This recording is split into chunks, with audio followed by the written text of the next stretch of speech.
हरे कृष्ण. आजचा आपला दिवस तिसरा भगवंतांच्या सेवेमध्ये समर्पित केलेले हे डेडिकेटेड 30 डेज, ज्याच्यामध्ये आपण भगवद्गीतेच्या कोणत्याही अध्यायातल्या एका श्लोकाचा अर्थ जाणून घेत आहोत. आजचा श्लोक आहे भगवद्गीतेतला 12व्या अध्यायातला 11वा श्लोक.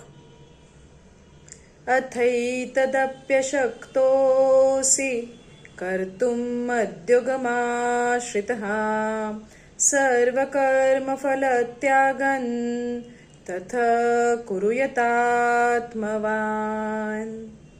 भगवद्गीता 12वा अध्याय 11वा श्लोक. याचा पहिल्यांदा आपण भगवद्गीतेतला अर्थ जाणून घेऊया. तथापि भगवंत म्हणत आहेत, तू जर माझ्या भावनेने युक्त होऊन कर्म करण्यात असमर्थ असशील तर सर्व कर्मफलांचा त्याग करून कर्म करण्याचा आणि आत्मस्थित होण्याचा प्रयत्न कर. भगवद्गीतेमध्ये आपण कर्मफलांचा त्याग करणं हे खूप वेगवेगळ्या श्लोकांमध्ये ऐकलेलं आहे आणि भगवंतांनी अर्जुनाला पण खूप श्लोकांमध्ये आपल्याला हा शब्द येईल, कर्मफलांचा त्याग करणं म्हणजे काय. आपल्या आता बोलीभाषेत त्याचा अर्थ आपण बघूया की कर्मफलांचा त्याग करणं म्हणजे कर्मफल त्याग, की आपण जे काही करत असतो त्याच्यातून आपल्याला काही काही एक्सपेक्टेशन्स असतात की ओके, जर एकदम सोपं एक्झाम्पल घेऊया की आपण जर रोज एक्सरसाइज करत असू तर आपल्याला काय अपेक्षा असते की भरपूर जणांचं गोल असतं वेट लॉस करणं. ठीक आहे, की माझं वजन सपोज 65 kg आहेत तर 1 महिन्यानंतर ते मिनिमम महिन्यामध्ये 3 किलो तरी लॉस झाला पाहिजे, म्हणजे 62 वर तरी आलेच पाहिजे. आणि होतं काय की आपण आपलं रोजचं उठून एक्सरसाइज करणं, चांगलं डाएट ठेवणं, ह्या सगळ्या गोष्टी करत असतो. पण जस्ट फॉर एक्झाम्पल मंथ एंडला आपण त्या वजन काट्यावर उभं राहिलो आणि 65 किलोचे 63 किलो झालेले दिसले नाही.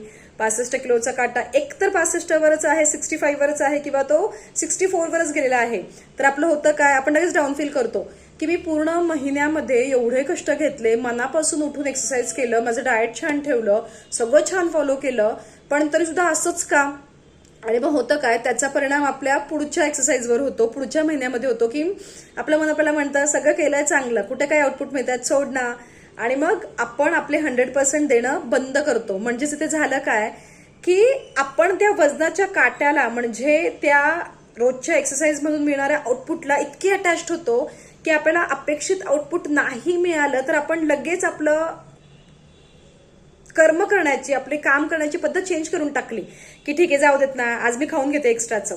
पण भगवंत म्हणताय तू कर्मफलांचा त्याग कर. म्हणजेच काय की माझं ठरलेलं आहे की बाबा मला माझं वेट लॉस करायचं, पण what is the motive of doing exercise and having a very good diet is की मला हेल्दी, मला फिट लाईफस्टाईल एन्जॉय करायचं आहे. त्याच्यामुळे आय शुड गिव्ह माय 100%. त्या 65चं 65चं 64 होणं, 63 होणं हे होईल तेव्हा होईल. त्याच्यात प्लस मायनस करायचं असेल तर ते चेंजेस सुद्धा मी करेन, पण मी खूप रिझल्ट ओरिएंटेड असणं महत्वाचं नाहीये इथे. I should enjoy the process of fitness, कारण फिटनेस ही माझी एक लाईफस्टाईल आहे. आणि त्या वजन काट्याला आपण इतके अटॅच होऊन जातो की त्या काट्यामध्ये अपेक्षित गोष्टी आपल्याला दिसल्या नाही तर आपल्या रोजच्या डे टू डे फिटनेस जर्नीमध्ये आपण सगळ्या गोष्टी विसरून जातो. आणि ह्याचीच कसेटची दुसरी साईड आपण बघूया. जर का मी ठरवलंय मला फिट राहायचं आहे, मला एक हेल्दी छान फिट लाईफस्टाईल एन्जॉय करायची आहे, तर मी काय करीन, मी माझे 100% देत राहील आणि मी ती प्रोसेस एन्जॉय करेल की हा काल मला एखादा सूर्यनमस्कार घालताना तेवढी फ्लेक्झिबिलिटी जाणवली नाही, पण आज मला तितकं फ्लेक्झिबल फील होत आहे. म्हणजेच काय, मला आखून दिलेलं कर्म म्हणजे माझं लाईफस्टाईल फिट ठेवणं, स्वतःला फिट ठेवणं, याच्यात मी माझे 100% देतेय आणि मी माझे 100% ते देत राहणार, कम मे वॉट. म्हणजे माझं आउटपुट मला हवंय ते येऊ अथवा न येऊ. अपेक्षा असणं इज व्हेरी नॅचरल, पण त्याला इतकं अटॅच होऊ नका की जर तुम्हाला हवंय ते मिळालं नाही तर तुम्ही ते कर्म करणंच बंद करून टाकाल. त्याच्यामुळे फिटनेस ही तुमची लाईफस्टाईल आहे, ते मला माझ्या मरेपर्यंत फॉलो करायचं आहे. मेंटल फिटनेस, फिजिकल फिटनेस आणि सर्व कर्मफल त्यागन, म्हणजे मी माझे 100% देतेय आणि मला बेस्ट रिझल्ट मिळतीलच. नाहीच मिळाले तर मी माझं ते अचीव्ह करण्याची प्रोसेस थोडीफार मॉडिफाय करीन, पण मी ते बंद करणार नाही. म्हणजे आपल्या आउटपुटला इतकं अटॅच राहायचं नाही. प्रत्येक गोष्टीमध्ये आपलं असं होतं की आपण एखादी गोष्ट करत असतो पण आपण रिझल्टशी खूप ओरिएंटेड असतो आणि ते जर घडलं नाही ना तर आपल्या करण्यामध्ये प्लस मायनस होतं, आपण डाऊन होतो. पण जो प्रोसेस एन्जॉय करतो ना तो म्हणतो की ठीक आहे ना, हे करण्यात काय मजा आहे, ते होईल ते व्हायचं आहे. जसं ट्रिपला जाताना आपण जाताना खूप एन्जॉय करत असतो, मोठमोठ्यांदा गाणी म्हणणं, एकमेकांच्या अंगावर पडून डान्स करणं, पण येताना आपण डाऊन होतो का?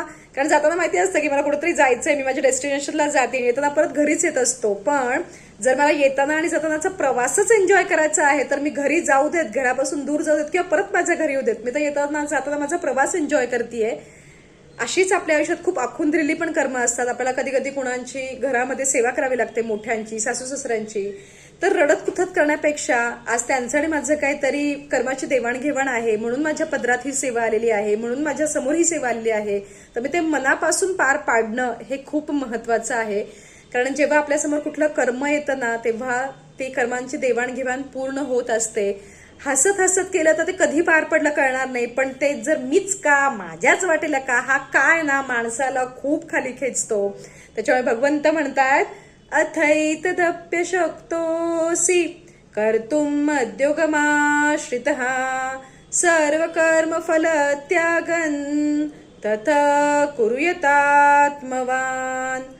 तू सर्व कर्मफलांचा त्याग कर आणि माझ्या स्थायी स्वतःला स्थिर कर. म्हणजे हे भगवंता, तू आखून दिलेलं प्रत्येक कर्म मी मनापासून पार पाडणार आहे, पण तू माझ्या बरोबर राहा आणि याच्यातून मला जे काही मिळणार आहे त्यामध्ये तू नेहमी राहा, तुझ्या कृपेनेच ते मिळू देत, म्हणजे ते माझ्या चांगल्यासाठीच असेल, असे भगवंत म्हणत आहेत. तर बघूया आता हा व्हिडिओ ऐकल्यानंतर आपण किती सर्व कर्मफल त्यागन करत आहोत आणि आयुष्याची प्रोसेस एन्जॉय करत आहोत. आपल्या चॅनलला तुम्ही अजूनही सबस्क्राईब केलं नसेल तर प्लीज सबस्क्राईब करा. हा व्हिडिओ कसा वाटला हे मला कमेंट्समध्ये कळवा, शेअर करा आणि न्यू विजनला, गायत्री पोफळे आपल्या युट्यूब चॅनलला भरभरून प्रेम द्या. हरे कृष्णा.